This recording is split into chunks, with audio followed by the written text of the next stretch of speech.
নয়, শুধু তাই নয়, লাযম আলাত-তুর, আমার নবীর উপর ওয়াজিব হয়ে যাবে যে তাদের জন্য সুপারিশ করা। নবী যদি সুপারিশ করে বান্দা, দুনিয়ার আর কারো সুপারিশ লাগবে না, জান্নাতে এমনিতেই প্রবেশ করতে পারবা। এই জন্য জান্নাতে যখন যাইবা, জান্নাতে যাওয়ার আগে নবীরে মানার মতো করে মানতে হবে। পুনসিরাতে দেখিয়া নবী কান্দে যারে যার, পুনসিরাতে দেখিয়া নবী কান্দে যারে যার, আমার উম্মত গুনাহগার খোদা কেমনে হবে পার। পুনসিরাতে দেখিয়া নবী কান্দে যারে যার। সমস্ত মানুষগুলো যখন একত্রিত হয়ে إذا كان يوم القيامة ماج الناس بعضهم في بعض فيأتون آدم فيقول لست لها ولكن عليكم بموسى। আলোচনার ধারাবাহিকতায় আমরা আলোচনা শুরু করছি। আল্লাহ পাক রব্বুল আলামিন এর উপর ভরসা রেখে, সম্মানিত উপস্থিতি, আপনারা জানেন দুনিয়াতে আল্লাহ পাক রব্বুল আলামিন বিভিন্ন শ্রেণীর মানুষ, বিভিন্ন শ্রেণীর নবী রাসূল প্রেরণ করেছেন। প্রত্যেক শ্রেণীর নবী রাসূল তাদের উম্মতের জন্য যথাযথ করেছেন, ইসলামের দাওয়াতি কাজ করেছেন। ঠিক তদ্রূপ যদি তারা দাওয়াতের কাছে যদি অগ্রসর না হয়, তাহলে তাদের জন্য বদদোয়া করেছেন, এমনটা পাওয়া যায়। উদাহরণ দিতে গেলে আমি পয়গম্বর নূহ আলাইহিস সালামের জামানায় মহাপ্লাবনের উদাহরণ দেব। উদাহরণ দিতে গেলে আমি নবী মূসা আলাইহিস সালামের মাঝে গরুর বাছর, এমনকি সূরা বাকারা নামক একটি সূরা পর্যন্ত আল্লাহ অবতীর্ণ করেছে, এটির উদাহরণ দেব। উদাহরণ দিতে গেলে আমি আরো ইউনূস আলাইহিস সালামের মাছের পেটে যাওয়ার উদাহরণ দেব। উদাহরণ দিতে গেলে হযরত লূত আলাইহিস সালামের কওমকে আল্লাহ পাক রব্বুল আলামিন সমূলে একদম যে দুনিয়া থেকে দূরীভূত করে দিয়েছিল, সেটা উদাহরণ দিতাম। উদাহরণ দিতে গেলে পয়গম্বর ইউসুফ আলাইহিস সালামকে দীর্ঘ ৪৮ বছর পর্যন্ত তার বাবার সাথে সাক্ষাৎ না হওয়ার যে হারিয়ে যাওয়ার কাহিনী আমি উদাহরণ দেব। শুধু তাই নয়, উদাহরণ দিতে গেলে এমনকি আদম আলাইহিস সালামকে আসমান থেকে আমি জমিনে বসবাস করার উদাহরণ আপনাদের সম্মুখে দেব। সম্মানিত উপস্থিতি, পক্ষান্তরে দেখা গেল প্রত্যেকটা নবী তাদের দাওয়াতি কাজ যদি সম্পূর্ণ করতে না পারে, দেখা যায় উম্মতগুলো আল্লাহর দিকে যদি ফিরে না আসে, রুজু যদি না হয়, তারা আল্লাহর কাছে বদদোয়া করেছেন। কিন্তু আমার নবী অন্যদের চেয়ে একটু আলাদা, যার জন্য আমার আল্লাহ পাক রব্বুল আলামিন খাস করে কোরআনের মধ্যে আয়াত নাযিল করেছেন, ওয়ামা আরসালনাকা ইল্লা রাহমাতাল লিল। সম্মানিত উপস্থিতি, আল্লাহ বলেন আমি এমন একজন নবী তোমাদের জন্য প্রেরণ করেছি, যিনি হলেন শুধু মানুষদের জন্য রহমত এমনটা নয়, জিন জাতির জন্য রহমত এমনটা নয়, পশু পাখির জন্য রহমত এমনটা নয়, গোটা জগতের জন্য আমি রহমত স্বরূপ পাঠিয়েছি। সুবহানাল্লাহ। আমরা সেই নবীর উম্মত। সম্মানিত উপস্থিতি, নবী সাল্লাল্লাহু আলাইহি ওয়াসাল্লাম কেমন ছিলেন, কেমন দয়ালু ছিলেন? হাদিসের মধ্যে পাওয়া যায় নবী সাল্লাল্লাহু আলাইহি ওয়াসাল্লাম এমন দয়ালু যে তিনি কারো দারিদ্রতায় নিজের দারিদ্রতা মনে করত। বাসার কোনো পাশে কোনো ব্যক্তি খাবারের অনটনে অবাঠনে মৃত্যুবরণ করছে, খাইতে পারছে না, আমার নবী তাকে গিয়ে খাবার আরোহণ করে দিতেন, খাবার জুগাইয়ে দিতেন। যেই ব্যক্তি অসুস্থ হয়ে গেছে, তার জন্য ওষুধের প্রয়োজন, আমার নবী তাকে ওষুধের ব্যবস্থা করে দিতেন। যার যখন যেটা প্রয়োজন, ব্যক্তি যদি চলাফেরা করাতে অক্ষম হয়, আমার নবী তার জন্য চলাফেরা করার মতো সক্ষম করে দিয়েছেন। এমনকি আমার নবী সাল্লাল্লাহু আলাইহি ওয়াসাল্লামের ক্ষেত্রে হাদিসের মধ্যে বলা হয়েছে, নবী সাল্লাল্লাহু আলাইহি ওয়াসাল্লাম এমনও করেছে যে নিজে ঋণ করে মানুষকে সহযোগিতা করেছে। সুবহানাল্লাহ। কেন ঋণ করে সহযোগিতা করেছেন? তার পাশের মানুষগুলো খাইতে না পায়া মারা যাচ্ছে, এমন টাইমে আমার নবী সাল্লাল্লাহু আলাইহি ওয়াসাল্লাম মানুষ থেকে ঋণগ্রস্ত হয়ে নিজে তাদেরকে দান করলেন, তাদেরকে মুক্ত করলেন, তাদেরকে খাবার দিলেন। এখানে একটা পয়েন্ট আসতে হবে, পয়েন্ট আসতে যে আমরা আপনাদেরকে বলছি না ঋণ করে কাউকে সহযোগিতা করেন, বাট যে ব্যক্তি আল্লাহর উপর ইস্তেকামত রাখতে পারবে যে আল্লাহ আমাকে সহযোগিতা করবে, আমি যদি আল্লাহর বান্দার জন্য করি তাহলে আল্লাহ আমার জন্য করবে, এই বিশ্বাস যদি অন্তরের মধ্যে নিতে পারে, আল্লাহ পাক রব্বুল আলামিন তাকে অবশ্যই ওই বিপদ থেকে মুক্তি দান করবে। নেন হাদিস থেকে নেন। হাদিসের মধ্যে আল্লাহর নবী বলেন, আনা ইনদি যন্নি আবদি রব্বি, আনা ইনদি যন্নি আবদি রব্বি।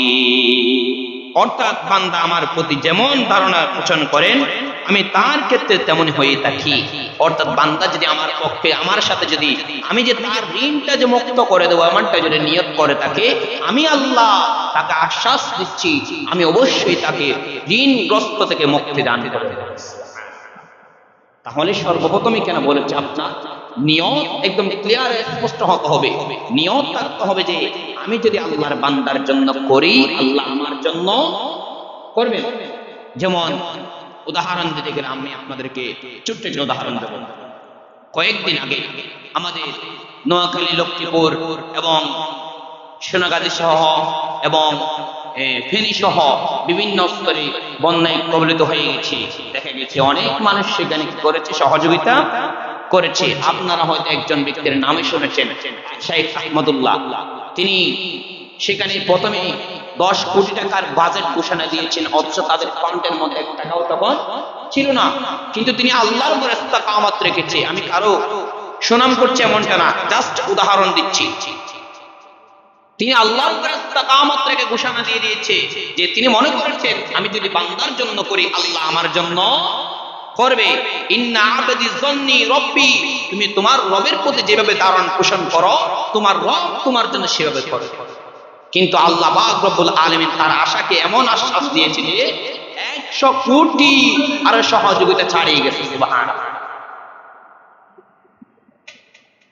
সম্মানিত উপস্থিতি, তাহলে আমরা এখান থেকে বুঝতে পারলাম যে আমরা যদি আমাদের পাশে যদি কোনো ব্যক্তি যদি নবীর হাদিস থেকে পাইলাম যে নবী নিজে ঋণগ্রস্ত হয়ে পর্যন্ত অপরকে সহযোগিতা করেছে, যে ব্যক্তি খাবার পায়নি তাকে সাহায্য করেছে, যে ব্যক্তি একটা কাপড় পায় নাই তাকে একটা কাপড় পরিধান করে উন্নত কাপড় পরে নামাজ দোয়া পড়ার জন্য তাকে সুযোগ করে দিয়েছে। সম্মানিত উপস্থিতি আমার, মুরব্বী বাবারা আমার, যুবক ভাইয়েরা আমার, আল্লাহর নবীর হাদিস থেকে স্পষ্ট প্রমাণ হয়ে গেল দুনিয়াতে যার যত সম্পত্তি থাক না কেন এই সম্পত্তি চিরস্থায়ী থাকবে না। এই সম্পত্তি একদিন দুনিয়ার মহৎ ত্যাগ করে তোমার চলে যাইতে হবে। এই জন্য আল্লাহর নবী, দেখো আল্লাহর নবী কিন্তু নিজের ঘরের মধ্যে আগুন জ্বালানোর মতো সেই কাঠ পর্যন্ত ছিল না, নিজে খাওয়ার মতো কিন্তু তার খাবার ছিল না, কিন্তু উম্মতের জন্য নিজে না খেয়ে পর্যন্ত উম্মতরে খাওয়াইলেন। নিজের ঘরের চুলায় আগুন না জ্বললে অপরের ঘরের চুলায় আগুন জ্বালাইতেন। আমার নবী ঋণগ্রস্ত হয়ে পর্যন্ত মানুষকে সহযোগিতা করেছে। আমার নবী নিজের ঋণের বোঝা নিয়ে মানুষকে সহযোগিতা করে এটা দৃষ্টান্ত দিলেন যে আগামীর প্রজন্মের মানুষগুলো শুনে রাখো, তোমরা যদি আমি নবীর উপর ইস্তেকামত রেখে আল্লাহর উপর যদি বিশ্বাস স্থাপন করে যদি মানুষের জন্য কিছু করতে পারো, আল্লাহ পাক রব্বুল আলামিন তোমার বিশ্বাসের মর্যাদা দেবে। শুধু দেবে না, দুনিয়াতে তোমাকে সর্বোচ্চ সম্মান প্রদর্শন করে ছাড়বে ইনশাআল্লাহ। এখন একটা প্রশ্ন আসতে পারে, হুজুর আপনারা যে এত দানের যে ওয়াজ করেন, আমরা তো দেখলাম না হুজুরদের কখনো দান করতে। একটা প্রশ্ন আপনাদের উত্থাপিত হতে পারে, তার জবাব জাস্ট এটা আপনাদের উদাহরণ দিচ্ছি শুনেন। একজন আলেমের বেতন বা কতটুকু হয়? একজন আলেমের বেতন বা কতটুকু হয়? সর্বোচ্চ 10,000, সর্বোচ্চ 15,000, বাস এতটুকুই। কিন্তু দেখেন সমাজের মধ্যে এমন অনেকে আছে যারা লক্ষ কোটি টাকা বেতন পাচ্ছে, আছে কি নেই? একজন আলেম সমাজের জন্য কিটা করতে পারে? তিনি তার বেতন থেকে 10,000 নিজের পরিবার চালাবে, না সন্তানগুলো মানুষ করবে, না নিজেই একটু এস্টাবলিশ হয়ে চলাফেরা করবে? কোনটা করবে? কিন্তু দেখেন সমাজের মধ্যে ঠিকই তার সংসার চলতেছে, তার সমস্ত কিছু করেও তিনি মানুষকে কিছুটা সহযোগিতা করার চেষ্টা করে। তাহলে আমরা এখান থেকে বুঝতে পারলাম যে শুধু কি দুনিয়াবি হাসল সাহায্য করা এমনটা নয়, দুনিয়াবি হাসলতে সাহায্য করে যে মানুষকে উপনীত করবে, মানুষকে লাভবান করবে, মানুষকে বাঁচাবে এমনটা নয়। মানুষকে বাঁচিয়েছে এটা দুনিয়া থেকে, দুনিয়ার চিন্তা। এবার খেয়াল করেন, আমার নবী সাল্লাল্লাহু আলাইহি ওয়াসাল্লাম, হাদিসটা শুরু থেকে বুঝতে হবে। আমার নবী সাল্লাল্লাহু আলাইহি ওয়াসাল্লাম শুধু দুনিয়াতে মানুষকে সহযোগিতা করেছে এমন নয়, এমন নয়। বান্দারে, আমার নবীকে আল্লাহ পাক রব্বুল আলামিন আদেশ দিয়ে দিলেন, ওগো নবী, আপনি যাই চাইবেন আমি রব আপনাকে তাই দান করব। কিন্তু আমার আপনার নবী রহমাতুল লিল আলামিন, আল্লাহর কাছে উম্মতি উম্মতি বলে বলে উম্মতের চিন্তায় উম্মত যে জাহান্নামে যাবে এই চিন্তায় আমার নবী ঘুম পর্যন্ত যাইতে পারতেন না। আমার নবী ঘুম পর্যন্ত যাইতে পারতেন না, উম্মতের তারা নাই, উম্মত উম্মত উম্মত বলে বলে কান্না করতেন আমার নবী। রাতে ঘুমাইলে হযরত আয়েশা সিদ্দিকা রাদিয়াল্লাহু তাআলা থেকে হাদিস বর্ণিত, আয়েশা সিদ্দিকা রাদিয়াল্লাহু তাআলা বর্ণনা করেন, আমার নবীকে যদি তুমি দেখতে চাও রাতে দেখো, জাগ্রত বাবা, দিনে দেখো জাগ্রত বাবা, সজাগ পাবা। দিনে যদি দেখো, রাতের একদম ভোরে যদি দেখো তুমি সজাগ পাবা। আবার কখনো কখনো তুমি যদি আসো আমার নবীর রাতে ঘুমের মধ্যে পাবা। আমার নবী ঘুমে এবং জাগ্রত উভয় অবস্থার মধ্যে, কিছু ঘুম কিছু জাগ্রত অবস্থা, এমনটাই। আমার নবীর কোনো ঘুম নাই, শুধুমাত্র উম্মতের চিন্তায়। উম্মত জানে কখন থেকে জাহান্নাম থেকে বাঁচতে পারতেছে, এটা কেমনে বাঁচাবে এই চিন্তা করে করে আমার আপনার নবী নিজের জীবনটা শুধুমাত্র উম্মতি উম্মতি বলে বলে কান্না করে দিয়ে গেছে। শুধু তাই নয়, শুধু তাই নয়, আবু হযরত আয়েশা সিদ্দিকা রাদিয়াল্লাহু তাআলা আনহা থেকে আরেকটি হাদিস বর্ণিত। আয়েশা সিদ্দিকা রাদিয়াল্লাহু তাআলা বর্ণনা করেন, আমি দিন রাত্রে ঘুমাইছিলাম আমার নবীর সাথে। আমি হঠাৎ করে দেখতে পাইলাম আমার পাশ থেকে নবী মুহাম্মদ সাল্লাল্লাহু আলাইহি ওয়াসাল্লাম কই যেন উদয় হয়ে গেল। অতরাতে আমি কোথায় তুগাবো, তুগাইতে তুগাইতে মদিনায়, মদিনায় জান্নাতুল বাকি, যেটা মদিনার সবচেয়ে বড় কবরস্থান।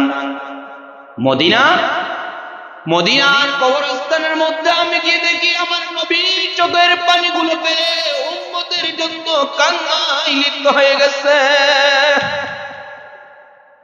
আমার নবী রাতের ঘুম ত্যাগ করে উম্মতের জন্য কান্না করতে করতে আল্লাহর কাছে ফরিয়াদ করতে চাই, রব আমার উম্মতকে মাফ করে দাও, আমার উম্মতকে মাফ করে দাও।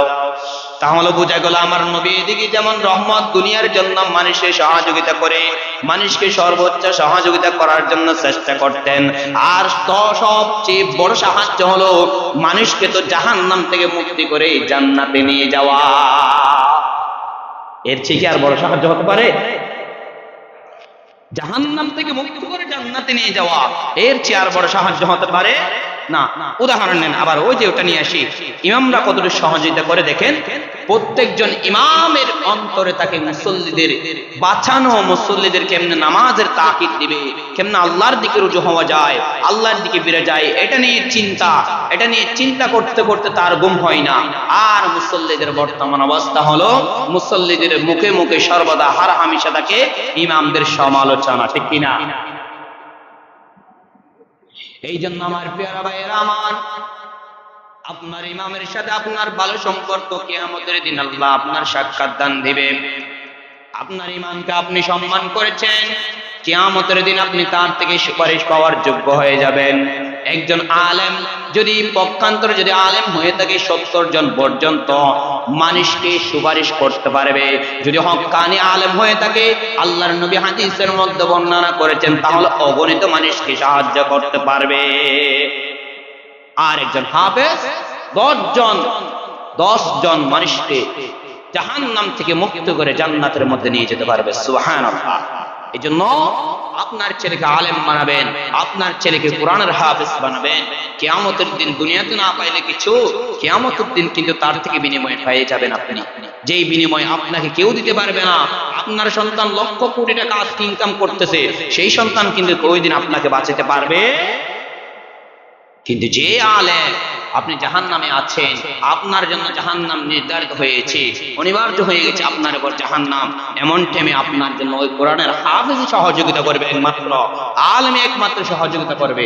এই জন্য আমার সম্মানিত মুসল্লিন আল হাজিরিন, আপনাদের কাছে বিনয় অনুরোধ থাকবে, আপনাদের সন্তানকে জেনারেল শিক্ষিত করেন, পাশাপাশি আরবি শিক্ষায় শিক্ষিত করেন।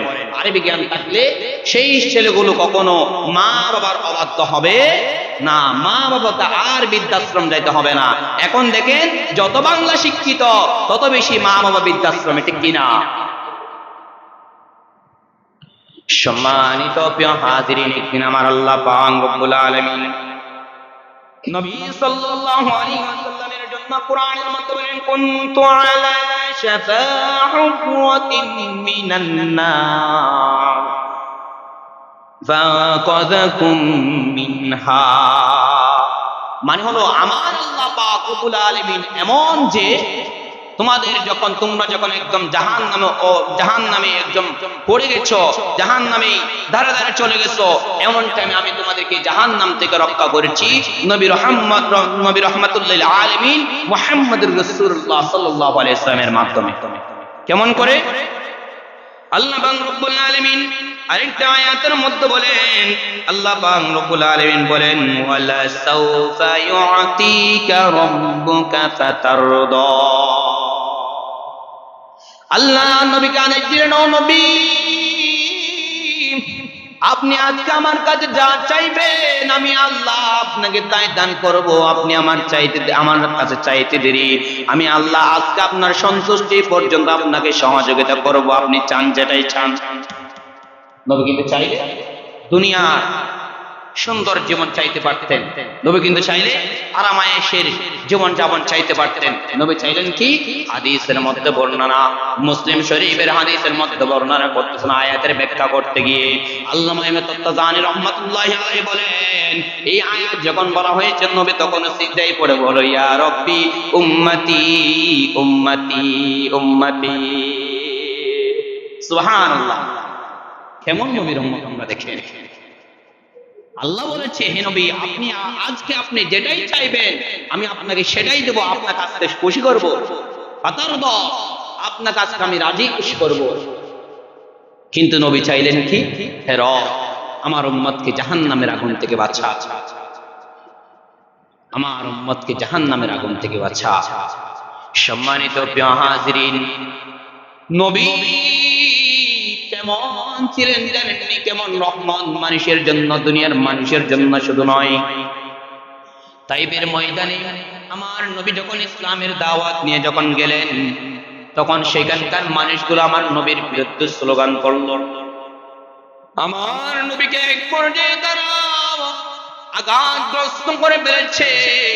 আমার নবীর শরীর মোবারক থেকে রক্ত জড়ে জড়ে পড়ছে, রক্ত জড়ে জড়ে পড়তে পড়তে এক পর্যায়ে পায়ের রক্তগুলো পৌঁছে পা এবং মোচার সাথে এমন ভাবে লেগে গেছে যে যেমন আটা এবং যেমন গামের মতো লেগে যায়। নবী সাল্লাল্লাহু আলাইহি ওয়াসাল্লামের কাছে এমন টাইমে একজন ফেরেশতা আসলেন। ফেরেশতা এসে ডাক দিয়ে বললেন, ইয়া রাসূলুল্লাহ, ইয়া হাবিবাল্লাহ, রাহমাতুল লিল আলামিন, আপনি বলেন আমি হলাম এই তাইফ এবং মক্কার দুই পাহাড়ের আমি হলাম বাসিন্দা। এই দুই পাহাড় নিয়ন্ত্রণ করার আমার দায়িত্ব। আপনি যদি বলেন এই তাইফ এবং মক্কার মাঝখানে যে সমস্ত মানুষ আজকে আপনাকে, মক্কার মাঝখানে মানুষগুলো আপনাকে এত লাঞ্ছনা দিয়েছে, এত কষ্ট দিয়েছে, আমি তাদেরকে পাহাড়ের চাপ দিয়ে ধ্বংসগ্রস্ত করে দিই। ফেরেশতায় কথা বলতে দেরি আমার নবী বলে, না না না, তারা বুঝে নাই, তারা বুঝে নাই, তারা বুঝে নাই।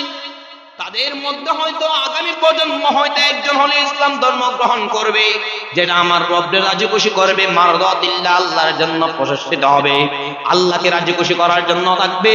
আজকে হয়তো বুঝতেছে না, কিন্তু আগামী প্রজন্ম হয়তো বোঝার চেষ্টা করবে ইসলামকে। আমার নবী কিন্তু চাই যে তাইফবাসীর জন্য বদদুয়া করতে পারতেন, কিন্তু তাইফবাসীর জন্য আমার নবী বদদুয়া করে।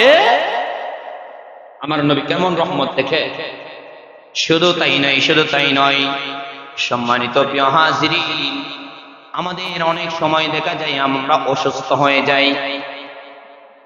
আমরা অসুস্থ হয়ে যাওয়ার পর নবীর মারফতে যদি মিলাদের আলোচনা হয়, মিলাদ যদি আয়োজন করি, এমনকি সেবার যদি দাওয়াত করা হয়, হাদিসের মধ্যে বর্ণনা, যে ব্যক্তি সেবার দাওয়াত করবে আল্লাহ পাক রব্বুল আলামিন তাকে সুস্থতার নিয়ামত দান করে দেবে। আল্লাহ কোরআনে বলেন কি, ওয়াশিবাউল লিমা বিসসুদুর ওয়া নুনাজ্জিলু মিনাল কুরআনি মা হুয়া শিফাউন ওয়া রাহমাতুল লিল মুমিনিন। যারা মুমিন ঈমানদার, মুত্তাকিন ঈমানদার যারা থাকবে, আমি রব তাদের জন্য এই কোরআনকে শিফা স্বরূপ পাঠিয়েছি। সুবহানাল্লাহ। যারা কোরআনকে ধারণ করতে পারবে, আমার নবীকে মানার মতো করে মানতে পারবে, কিয়ামতের দিন আমার আল্লাহর নবীর সুপারিশ তাদের জন্য অনিবার্য হয়ে যাবে। শুধু তাই নয়, লাযিম আলাকুর, আমার নবীর উপর ওয়াজিব হয়ে যাবে যে তাদের জন্য সুপারিশ করা। নবী যদি সুপারিশ করে, বান্দা দুনিয়ার আর কারো সুপারিশ লাগবে না, জান্নাতে এমনিতে প্রবেশ করতে পারবা। এই জন্য জান্নাতে যখন যাইবা, জান্নাতে যাওয়ার আগে নবীরে মানার মতো করে মানতে হবে। পুনসিরাতে দেখিয়া নবী কান্দে যারে যার, পুনসিরাতে দেখিয়া নবী কান্দে যারে যার, আমার উম্মত গুনাহগার খোদা কেমনে হবে পার, পুনসিরাতে দেখিয়া নবী কান্দে যারে যার। সমস্ত মানুষগুলো যখন একত্রিত হয়ে, ইদা কানা ইয়াউমাল কিয়ামাতি মাজান নাস বা'দুহুম ফি বা'দিন ফায়াতুনা আদম ফায়াকুলু লাস্তু লাহা ওয়ালাকিন আলাইকুম বিমূসা, সমস্ত মানুষগুলো কিয়ামতের দিনে একত্রিত হয়ে আদম আলাইহিস সালামের কাছে যাবে। হে আদম, আপনি আমাদের আদি পিতা, আপনি সর্বপ্রথম দুনিয়াতে অবতরণ করেছেন, আজকে আপনি আমাদের জন্য সহযোগিতা করুন। এই জাহান্নাম, এই দুনিয়ার এই যে আজকে এই ময়দানের আযাব আমরা সহ্য করতে পারছি না, গরমের তাপ আমরা সহ্য করতে পারছি না, আজকে দুনিয়াতে একটা সূর্যের তাপ আমরা সহ্য করতে পারি না, সেই কিয়ামতের দিন 12টা, বিভিন্ন রাওয়ায়াতে 16টা সূর্যের তাপ কেমনে সহ্য করবেন? সূর্যের তাপে ঘামের কারণে, মানুষের ঘামের কারণে ওই কিয়ামতের ময়দানটা একদম সমুদ্রে পরিণত হয়ে যাবে। এমন সময় সমস্ত মানুষগুলো হযরতে আদম আলাইহিস সালামের কাছে যাবে। আদম আলাইহিস সালাম ডাক দিয়ে বলবে, বান্দারে, এটা তো আমার দ্বারা সম্ভব না, এটা আমার কাজ না। ফায়াকুলু লাস্তু লাহা ওয়ালাকিন আলাইকুম বিঈসা ওয়ালাকিন আলাইকুম বিমূসা ফাইন্নাহু কালিমুল্লাহ। এটা আমি পারবো না, তোমরা যাও মূসা আলাইহিস সালামের কাছে যাও। মূসা আলাইহিস সালাম আল্লাহর কালাম, তিনি আল্লাহর সাথে সর্বদা কথা বলতেন, তোমরা যাও তার কাছে যাও। এমন টাইমে সমস্ত মানুষগুলো একত্রিত হইয়া পয়গম্বর মূসা আলাইহিস সালামের কাছে যাইবে। পয়গম্বর মূসা আলাইহিস সালামের কাছে যাওয়ার পর বলবে, ফায়াতুন রাসূলুল্লাহ ওয়ালাকিন আলাইকুম বিইব্রাহিম ফাইন্নাহু খলিলুর রহমান। এটা আমার দ্বারা সম্ভব না, তোমরা যাও পয়গম্বর ইব্রাহিম আলাইহিস সালামের কাছে যাও, কারণ তিনি হলেন আল্লাহ পাক রব্বুল আলামিনের খলিল, আল্লাহর বন্ধু। সুবহানাল্লাহ। যখন মানুষগুলো ইব্রাহিম আলাইহিস সালামের কাছে যাবে, ইব্রাহিম আলাইহিস সালাম ডাক দিয়ে বলবে, ফায়াকুলু লাস্তু লাহা ওয়ালাকিন আলাইকুম বিঈসা ফাইন্নাহু রূহুল্লাহ। তখন মানুষগুলো হযরত ঈসা আলাইহিস সালামের কাছে যাবে। ঈসা আলাইহিস সালামের কাছে যাওয়ার পর বলবে, ও পয়গম্বর ঈসা আলাইহিস সালাম, আপনি তো ঈসা, আপনি তো আল্লাহর রূহ ছিলেন, আল্লাহর রূহ। আপনাকে বলা হয়তো আপনি স্বয়ংকৃত কোন বাচ্চার জন্ম নিয়েছেন, আপনাকে একমাত্র সন্তান, আপনি একমাত্র দুনিয়ার সন্তান যিনি বাচ্চার জন্ম গ্রহণ করেছেন। আল্লাহকে আপনার রূহ হিসেবে বর্ণনা করেছে। এই জন্য আজকে আপনি আমাদের জন্য সহযোগিতা করেন, শাফাআত করেন কিয়ামতের দিন। কিন্তু মানুষ প্রত্যেকেই যখন একত্রিত হয়ে যখন যাবে, হযরত ঈসা আলাইহিস সালাম বলবে ফায়াকুলু লাসলাহা ওয়ালাকিন আলাইকুম বিমুহাম্মাদিন মুস্তাফা। প্রত্যেকে বলে সাল্লাল্লাহু। এই কথা যখন পয়গম্বর ঈসা আলাইহিস সালাম ডাক দিয়ে বলবে, মানুষ সকল শুনো শুনো শুনো, আমি আমার নবুয়তের বাণী মানুষের কাছে পৌঁছায় দিতে না পারা আমি অপরাধ করে ফেলেছি, আমি বড় দোষ করে ফেলেছি, আমার দ্বারা কোনো কিছু হবে না। আজকে তোমরা হয়তো পড়েছো তাওরাত, জাবুর, ইনজিল, কোরআনের মধ্যে একটা নবীর কথা তোমরা পড়েছো, তিনি হলো নবিয়ুর রাহমা, রাহমাতুল লিল আলামিন, যার জন্য আল্লাহ স্পেশালিস্ট ভাবে কোরআনের মধ্যে আয়াত নাযিল করলেন, ওয়ামা আরসালনাকা ইল্লা রাহমাতাল লিল আলামিন। প্রত্যেকটা তাওরাত বলেন কি, ইনজিল বলেন কি, জাবুর বলেন কি, প্রত্যেকটা আসমানি কিতাবের মধ্যে আয়াতটি ছিল এমন একজন নবী প্রেরণ করা হবে যার নাম হবে ইসমুহু আহমদ, ইসমুহু আহমদ, যার নাম হবে আহমদ মুহাম্মদ। এই যে মুহাম্মদ সাল্লাল্লাহু আলাইহি ওয়াসাল্লামের নাম প্রত্যেকটা কিতাবের মধ্যে উল্লেখ আছে। মুসা আলাইহিস সালাম বলবে আমার দ্বারা সম্ভব না, ঈসা আলাইহিস সালাম বলবে আমার দ্বারা সম্ভব না, ইব্রাহিম আলাইহিস সালাম বলবে আমার দ্বারা সম্ভব না, আমার দ্বারা সম্ভব না। তোমরা যাও আজকে ওই পয়গম্বর যার নাম আমরা কিতাবের মধ্যে পেয়েছিলাম, নবিয়ুর রাহমা, রাহমাতুল লিল আলামিন মুহাম্মদুর রাসূলুল্লাহ সাল্লাল্লাহু আলাইহি ওয়াসাল্লামের কাছে যাও, তিনি আজকে শাফাআত করতে পারবেন। সম্মানিত প্রিয় হাজিরিন, মানুষ সকল যখন মুহাম্মদ সাল্লাল্লাহু আলাইহি ওয়াসাল্লামের কাছে যাবেন, ফায়াকুলু ইযাল্লি বিমান ক্বালা লা ইলাহা ইল্লাল্লাহ পর্যন্ত হাদিস বর্ণনা করা হয়েছে। এবার নবী সাল্লাল্লাহু আলাইহি ওয়াসাল্লাম ডাক দিয়ে বলবে, তোমরা এবার ঠিক জায়গায় এসেছো। এতক্ষণ তোমরা দৌড়াদৌড়ি করতেছিলে, একটাও ঠিক জায়গা ছিল না। কারণ আল্লাহ পাক রব্বুল আলামিন প্রত্যেক নবীর জন্য একটা দাওয়ায়ে মুস্তাজাবা, এমন দোয়া যেটা কবুল হবে, যেটা কবুল করবে। পয়গম্বর মুসা আলাইহিস সালাম করে ফেলেছিলেন যখন নমরুদের, যখন ফেরাউনের যখন তাড়ায় পড়েছিলেন, তখন পয়গম্বর মুসা আলাইহিস সালাম করে ফেলেছিলেন। আর নবী ইব্রাহিম আলাইহিস সালাম যখন নমরুদের আগুনের মধ্যে পড়েছিলেন তখন সেই দোয়া করে ফেলেছে। ইউনূস আলাইহিস সালাম যখন মাছের পেটের ভিতরে গেল তখন সেই দোয়া তিনি করে ফেলেছেন। হযরত ইয়াকুব আলাইহিস সালাম তার ছেলেকে হারাই ফেলেছে ইউসুফ আলাইহিস সালামকে, তখন সেই দোয়া করে ফেলেছে। এমন কি আইয়ুব আলাইহিস সালাম পর্যন্ত দীর্ঘ 18 বছর রোগান্তিত হওয়ার পরে তিনি সেই দোয়া করে ফেলেছে। কিন্তু আমার আপনার নবী রহমাতুল লিল আলামিন সেই দোয়া, দাওয়ায়ে মুস্তাজাবা দোয়া দুনিয়াতে করে নাই। যখন সমস্ত মানুষগুলো যখন উপস্থিত হয়ে যাবে, আল্লাহ নবী হাদিসটি সকলের সম্মুখে বর্ণনা করে শোনাবেন। লিকুল্লি উম্মাতিন লিকুল্লি নাবিয়িন দাওয়াতুন মুস্তাজাবাতুন ফাতাআজ্জালা কুল্লি নাবিয়িন দাওয়াতুহু ফি উম্মতি ওয়া ইন্নী ইখতিবারুদ দাওয়াতি শাফাআতুল উম্মতি ইয়াউমাল কিয়ামা। সুবহানাল্লাহ। আল্লাহর নবী বলছেন প্রত্যেকজন নবীর জন্য এক একটা দাওয়ায়ে মুস্তাজাবা দোয়া ছিল, যেই সমস্ত দোয়াগুলো সমস্ত নবীরা দুনিয়াতে করে ফেলেছে।